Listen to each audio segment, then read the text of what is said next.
either one of these any good? Wow, this is a good movie. It's pretty good. Yeah, well, the director from yesterday doesn't think so. It stinks. You sorry? You waste our film. It's so bad.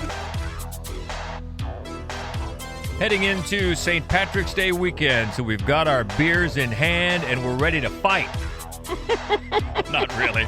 Maybe slight disagreements about the movies. I don't know. We'll find out. Welcome. This is the Screening Room Podcast, and she is Hope Madden. He's George Wolfe. I should say official Irish citizen Hope Madden. That's right. That is correct. Actually true. Welcome. We are from madwolf.com, and we're going to start with an adventure racer adopting a stray dog named Arthur to join him in an epic endurance race. It's Arthur the King. He's hurting. What do you think he went through before he met us?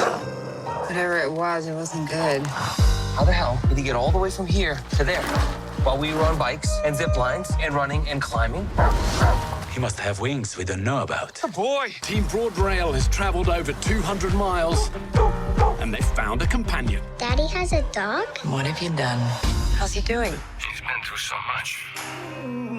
This dog needs a vet. I don't want you to hurt anymore. No. He's a fighter. Just like you. I feel glorious. Famous dog. Looks even worse than the rest of you. Maybe you all deserve each other. Always underestimating armor, buddy. This isn't the route on the map. It's okay. Just follow Arthur. Lead the way, King.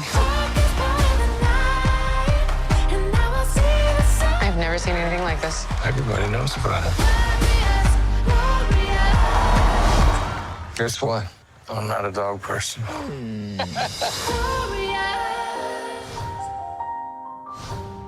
Now, this is based on a true story from about 10 years ago, and unless my memory is playing tricks on me, I think I remember hearing about this story.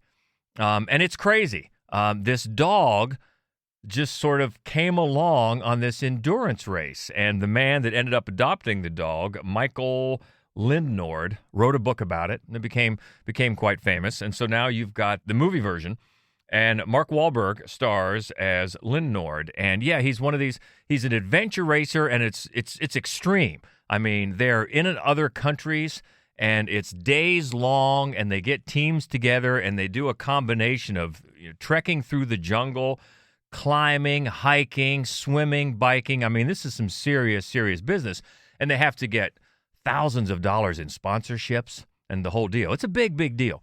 So this guy had done it a few times and had flamed out, hadn't won, and put together one more team to try to get it done. And of course, he's all about just winning is the only thing. And so they're in Ecuador, and it's one of these. They have to meet up and they take little rests at certain points and along the route. And it's really up to you how you get from point A to point B into the next. You don't have to take the path; you just have to get there. Well, along the way, at one of these stops, this stray dog just appears, and Wahlberg gives him a meatball, gives him some food, and the next thing you know, miles down the line at the next stop, the dog has followed them. Hey, dog. How's your mom? I say, how'd your mom for me? And they have no idea how, because they hadn't been along with them on the path, and they're looking at their map, and like, well, how did the dog? They don't know. And so the dog just becomes part of the team. And of course, this being a movie and not a documentary, they don't stick to all the facts, and they make it a little more, maybe a lot more dramatic than it was. But still, even at the very basics of it, that's a pretty incredible story. The dog just comes along for all these miles through all this incredible terrain. And it's really a heartwarming story, especially if you're a dog lover. And they know it, and boy, do they go for your heartstrings. I mean, over the top. It's not really well written. The writer, it's based on, of course, the guy's book, but the writer, Michael Brandt, he did years ago, worked on the screenplay for that 3:10 to Yuma. Which was great. Was very good. This is just so over the top and forced and telling you how to feel. They've got this guy, if you know who Bear Grylls is, he's one of these outdoors adventure guys. He's got a show. They never show his face, but he identifies himself through voiceover as if he's doing announcing for a play-by-play type of thing, for some sort of broadcast. And so they bring him in, and he just tells you things to tell you how to feel about things. It's very forced.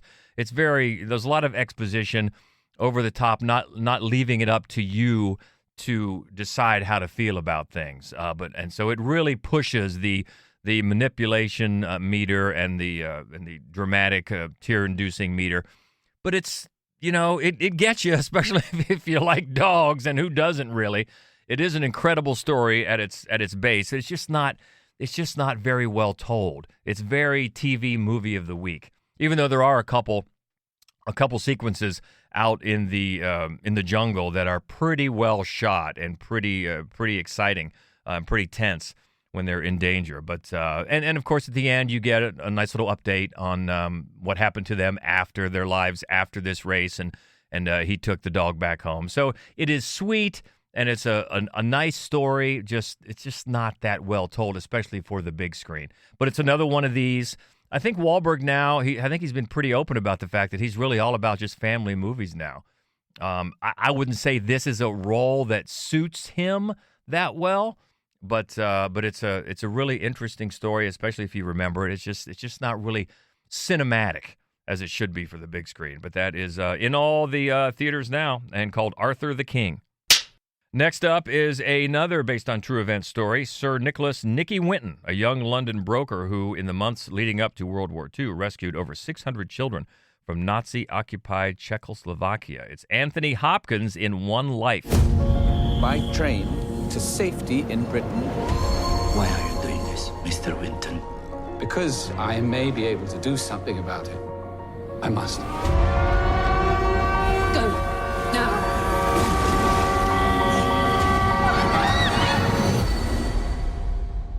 Nicky, you must know we cannot save them all. You have to forgive yourself that. I started, sir. I have to finish it. We cannot let these people down. It is incredible what you achieved. We're doing as much as we can. You have a lot of faith in ordinary people. Because I'm an ordinary person. Save one life, save the world. Forgive me, but how many children are we speaking about? Can I ask, is there anyone in the audience tonight who owes their life to Nicholas Winton?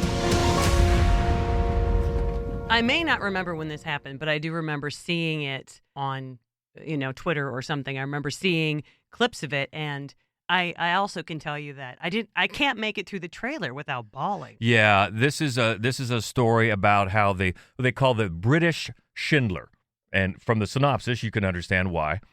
How not only his story, but how, and what you're probably remembering is how he got recognition. He got very public recognition. I don't want to spoil that if you don't remember, although the trailer sort of makes it clear what happened. But anyway, it's told sort of in two timelines.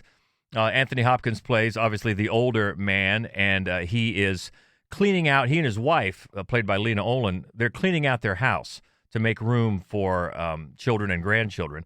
And he comes across his old briefcase, his old satchel, and inside are all the many notes and papers about this network that he spearheaded back in the day, in the days before World War II, to find foster families in the UK for all these Jewish children as Hitler and the Nazis were marching across Europe. He just made it his mission. He was a young stockbroker, and he just made it his mission to try to get these kids to safety.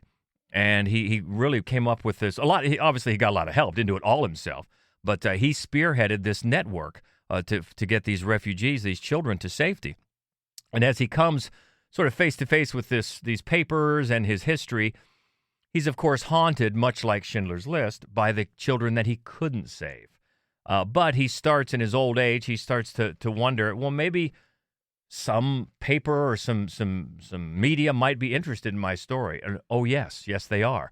It's an incredible story. And then they do the flashbacks to him as a young man, played by Johnny Flynn, how this came to be and how the whole thing got set up, and the successes and the failures. And it's directed by James Hawes, who's a longtime TV director. And I will say, especially in the earlier timeline, it sort of shows, because there's nothing. We've seen many of these Holocaust dramas, and there's nothing in the early timelines to really set it apart and have it its own voice of these types of stories that we've seen. It's not that there's anything really wrong with it, but nothing really sets it apart. We've seen a lot of this before. Of course, it's still a gripping story, but as you might expect, Anthony Hopkins finds a way in the later timeline to really make you feel this guy who's haunted and tortured and by his in his soul about the people, the children that he couldn't save, even in the face of people telling him, "My God, you did such an incredible thing."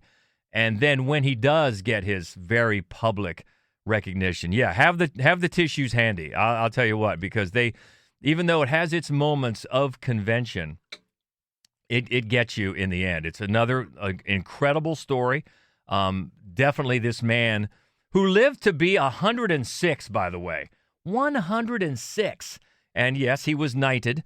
As I said in my written review, this guy could have done nothing but drink whiskey and smoke cigars all day, but the good karma from what he did probably pushed him to live to be 106.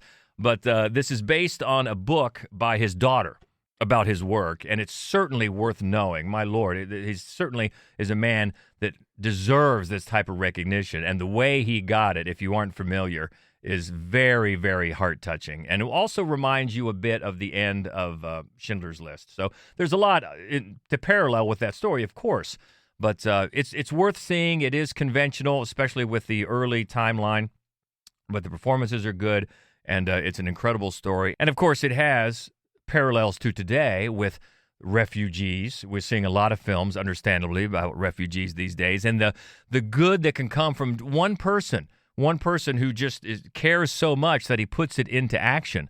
And that's always, that always is relatable to any kind of situation in the world, and certainly today. You will be moved by it, let's put it that way. And that is in theaters now, called One Life. Next up is one we've been looking forward to. Gym manager Lou falls for Jackie, a bodybuilder who is passing through town en route to a competition in Las Vegas. This is the latest from Rose Glass, called Love Lies Bleeding. The excitement in the air is palpable. The atmosphere is electric. A celebration of history in the making. What is this place? You're looking pretty good in there. There's some pretty serious lines going. Yeah? Why don't you want me working for your dad? Well, he's a psycho. Saw that big girl. Thought you two were maybe together. Do you like guns? I prefer to know my own strength. That's not what I'm paying you for. If you touch her, I'm gonna tell them everything you ever did. Are you threatening me?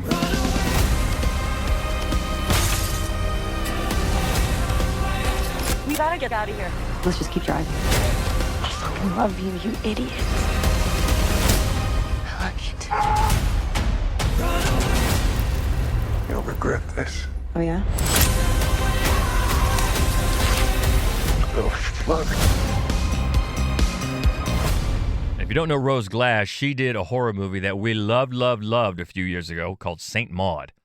Loved it so much. And just based on that, I was excited about this movie. Kristen Stewart is fascinating. She and her mullet in this story. And the timeline it's clearly the 80s, just based on the number of mullets in the cast. But it's in some sort of a real low-rent, hard-scrabble town somewhere between Oklahoma and Vegas. And she's got a backstory, but she doesn't really want to tell you what it is. I mean, she's really, really good in this movie, as she has shown herself to be in many, many films, She really has, obviously. yeah. And then Katie O'Brien plays Jackie, and she's also very good in this movie. And it's an interesting, just what Rose Glass does with sort of objectification, the gaze of the camera, with gender roles, the way she doesn't just sort of tip them over so that she just smears them all together. And she still really focuses on, it's a very much of an objectifying camera that she uses. It's very sultry. Everything that goes on is very sultry. It's such a wild ride. And it's a thriller. It's kind of, along the lines of like a Red Rock West or Blood Simple, or a little bit like that. It's one of those kind of hillbilly noirs. And in that way, the plot twists aren't going to be like, oh, I can't believe that happened. You know what I mean? It's a little bit traditional in the way that it's plotted. Yeah. But that's not where she is surprising you. It's so confrontational in what it's throwing at you. Like she makes such a point of just touching stuff that's going to make you uncomfortable, and then once you've maybe acclimated, she's going to just pivot. Well, you're good with that now. Let's see how this makes you feel. And all of the performances are great. Ed Harris, he's so good. Of course he is. But he's rocking the skullet. Oh, quite a skullet. Oh yeah. And also Dave Franco in playing quite against type. Actually, he does a really good job. And in a smaller role, Jenna Malone plays Kristen Stewart's sister. And that seems like the role she was born to play. Yes, the both of them should always just, oh, yes, they're sisters. Yes. It's such an odd movie. I think the final act is going to be surprising. Not in the way it's plotted exactly, but in the way it's executed. And if you did see St. Maud, you're going to be like, oh, she kind of goes a little nutty in her third act. I think that it works out. I do. I think two things. About maybe 35% of the audience is going to be like, nope. Like, no, I'm not with that. Then I think those of us who have seen both movies are going to be like, oh, yeah, you can't do that for your next movie. Like, your next movie has to end without this kind of flourish. But it was fascinating. The whole movie was absolutely fascinating. Yeah, and we said from the beginning, St. Maud, I mean, the very end of St. Maud was glorious. That's the best word. Glorious. But I hear you. Maybe the next time out, you go a little different direction. But I do want to say, the very last shot in this movie, it's by no means a comedy. Made me laugh out loud. I laughed out loud in my seat the very last shot of this movie. Interesting. And this was one that, had been looking for and pays off and is worth it, out in theaters now, called Love Lies Bleeding.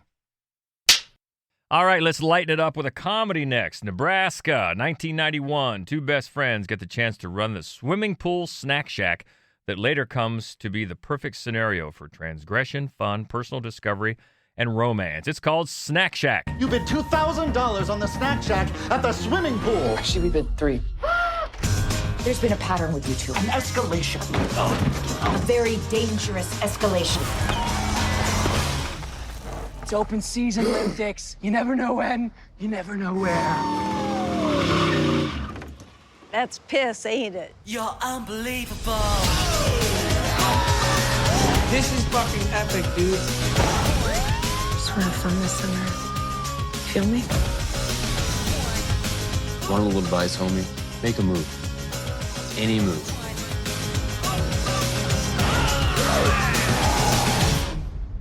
Give me a fucked up, kid. You're unbelievable. Nice wheels, douchebag. Do they have Chico sticks? Oh, God. Did you like those? Sure. Oh, I couldn't stand the Chico stick. But whatever you're having, be sure to get a suicide, right? They don't do that in here where you mix all the pops together. Oh, yeah, I need a No, suicide. that's so wrong. Just Diet Pepsi. That's all. This is funny. This is a funny movie. And we were looking forward to this, too, because this is the latest from writer-director Adam Raymeyer. And Dinner in America. Dinner in America. If you haven't seen it, watch it. That was 4 years ago. Can you believe that? 4 years ago. And that was, as you aptly said in your written review back then, like a punk rock rom-com. Yes. This takes out the punk rock and replaces it with some capitalistic dreams, which is kind of funny. But that's what these two guys, these two best friends, AJ and Moose, they are all about the schemes. I mean, when we first meet them, they're winning at the dog track, skipping school and winning at the dog track. And then they brew their own beer. And, yeah, they're just teenagers, and they can't even drive yet. But their older friends say, that beer's not bad. So they're thinking about, okay, we'll market this thing. We got angles going on. They've got a poster of Gordon Gekko from Wall Street in their room. So this is what their head's about. And then their older friend Shane comes back home. He's kind of a local hero because of his service in Kuwait. He comes back home to manage the local pool for the summer. And he gives these kids a tip on how they can get the contract to run the poolside snack bar from the city council and take it away from these two jerks who had been running it the last few years. So they get it. They get the snack bar, the snack shack. And there's a lot of work to clean it up and get it running, but they do. and business is a-booming. Things are going well, and then there's a hot new lifeguard named Brooke. And who else is going to come between two lifelong friends? But they both have their eye on Brooke. And so what's going to happen there? And are they going to get enough money? Is AJ going to get enough money to fund the Alaskan trek? He's got dreams of going away on this months-long trek with Shane to go hiking in Alaska. That's cool.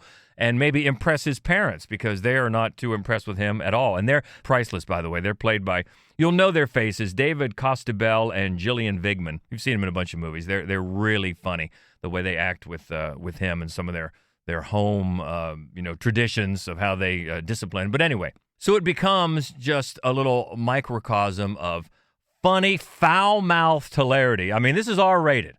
This, believe me, and but I found it very, very funny. And then, slowly, what's nice is, even though this is basically set around one summer, these kids will do some growing up in the one summer. And you don't really notice it at first, but the movie is growing up with them.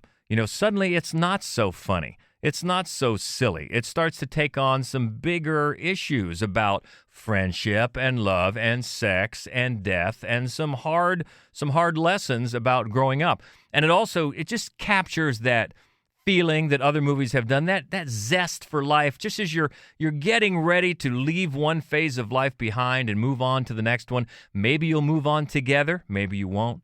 It's just that, that unexpected time of life. And it's sort of it reminded me of, you'll see a lot of the way back. Obviously, it's set around a pool. Sure. There's also some Superbad with the friends. Absolutely. There's some Project X with just crazy, parties and money-making nuttiness. And I really enjoyed it. I laughed, and I thought it was well done. The two young actors, AJ's played by Connor Sherry. Moose is played by Gabriel LaBelle, who was basically the Steven Spielberg character in The Fabelmans. Mm-hmm. So the lead, good. really. Yeah, the lead. Mm-hmm. And the whole cast, those two are great. And the whole cast, Nick Robinson plays Shane. We've seen him in a few things. And it's a great ensemble cast. You'll notice a couple other faces that you've seen in other things. So if you don't mind the hard R, especially for language, really, that's really the only reason it gets the hard R. It's funny. It is really funny, and I think well written. And if you happen to have seen Dinner in America, which we like so much. Also very R. You'll definitely want to check this out. Really a recommendation for Snack Shack, out in theaters now. Well, let's get serious again on the big screen. For a thriller, when a contract killer has a rapidly evolving form of dementia, he is offered an opportunity to redeem himself by saving the life of his estranged adult son. This is Michael Keaton as star and director in Knox Goes Away. I'm sorry. I didn't mean to show up like this. Do I know you? Dad, please. Miles, what happened? This guy hurt my daughter. So I killed him. I never asked you for anything in my life. But I'm desperate. Why does he hate you so much? They found out what I did for a living. The police are all over this. You don't pull this off, this all goes to hell. I'm getting worse every hour. It's like a curtain coming down. I'm running out of time. They finally got up to you, huh? There's no coming back from this one. It was you. What? You turned me in. That's not true, Dad. You're losing it. Something's wrong with you. John, good luck.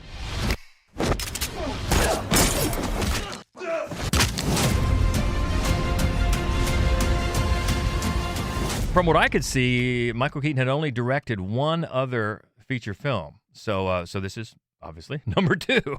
I had not heard, and I forget the title of the first one. But so he's back to direct and to star. The screenplay was written by Gregory Poirier, and it's an old-time thriller that takes its time. It's a full 2 hours, almost a full 2 hours. It's one of those that feels like maybe they could have shaved some of it off of there and made it a little more leaner and meaner. But it's an interesting story. I was definitely caught up in it. It sort of plays two different tones, though, and for a while it feels a little disjointed because when Michael Keaton, as it said there, he's a longtime contract killer, and he learns that he really has just weeks to live because he's diagnosed with this really aggressive form of dementia, and It's apparently real. I mean, they name it and they show some books upon it about it and things. I forget the name of it now. And then at the same time, his estranged adult son, played by James Marsden, shows up on his doorstep with a serious problem. A serious problem that a kind of guy like Michael Keaton's character, Knox, could maybe help him out. And that's all I want to say about that. But so that end of it is really hard-boiled and almost noirish. But then when the detectives come into the picture that are on the case about this murder that James Marsden is involved in, the tone early on is very different. The writing seems very, very TV movie, very generic, cop drama sort of dialogue. And also there's a bit of an undertone of humor about it too, which at first doesn't really work. And one of the detectives is played by the dude who's in the funny Spectrum TV ads, who just walks quickly through the offices and says funny things. I'm like that guy. His name's John Huganacher. So I thought, oh yeah, recognized him. So, and you'll also recognize Al Pacino and Marcia Gay Harden. Small parts, but they're there. And so eventually, though, the cop part of it starts to get a little bit better and gel a little bit more easily with the Michael Keaton angle of it as they come more and more together, and the cops think they're tracking down who's really behind this murder. And then the plan that Michael Keaton develops to get his son out of trouble in time is a clever one.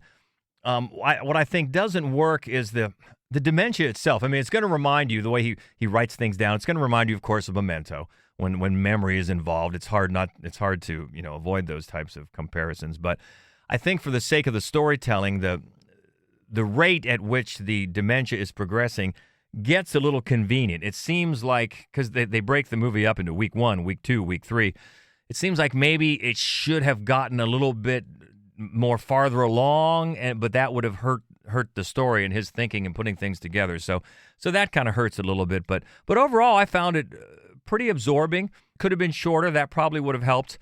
But a decent job, and especially if you like those old-fashioned thrillers that are just classically structured with a pretty cleverly constructed sort of payoff that you may or may not guess in time, but it still is decently satisfying. It's a decent job for Michael Keaton, both directing and starring in Knox Goes Away, which is in theaters now.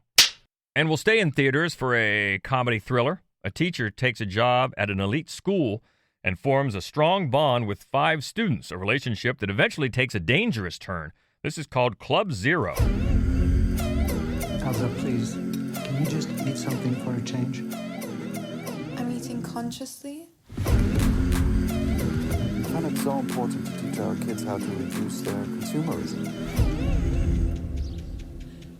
Home, home, home. She gave me the tea. Home. I don't know exactly what's going on here, but I think Miss Novak is manipulating our children. I'm out. She can't be serious. Don't you get it? It's a question of faith.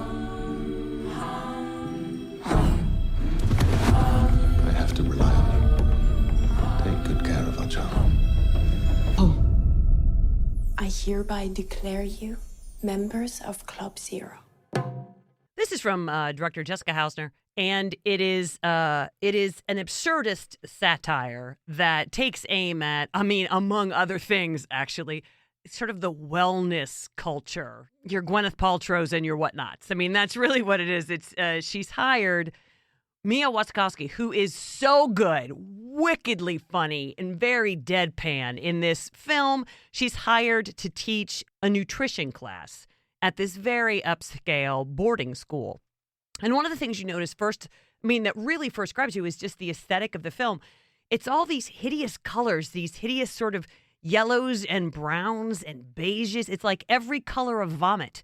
And also the way it's framed, so much of it is framed really at arm's length, and there's a weird distance to what you're looking at that I think works to keep you from developing too much of an emotional connection to anybody, because honestly, this whole film could be reshot in different colors make you closer. It would be a tragedy. It would be heartbreaking. But the way that it's played is so dryly, absurdly comedic that it really, again, it just it pokes fun at this wellness culture, but at the same time, it's giving you a very clear sense of how people are so really easily brainwashed and radicalized. So there's more teeth to it than just a satire might suggest.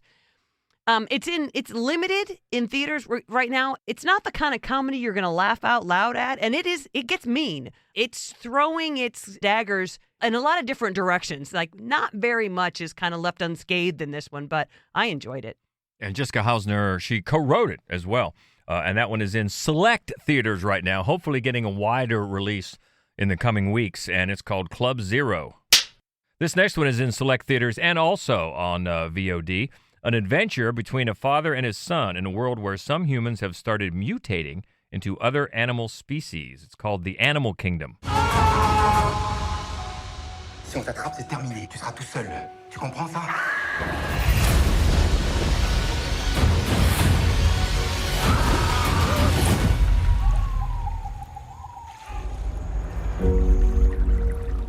Brandon Thomas reviewed this one for us at madwolf.com, and there are things about it that are going to feel somewhat similar. It's obviously kind of a callback. It's a metaphorical sort of a drama about the other, about othering, about a plague, and it's also a sort of a metamorphosis drama. But what makes this one really? There are a couple things that make this one really stand apart. One is the creature design. A lot of it is very practical effects. A lot of it really blends beautifully with kind of the surroundings.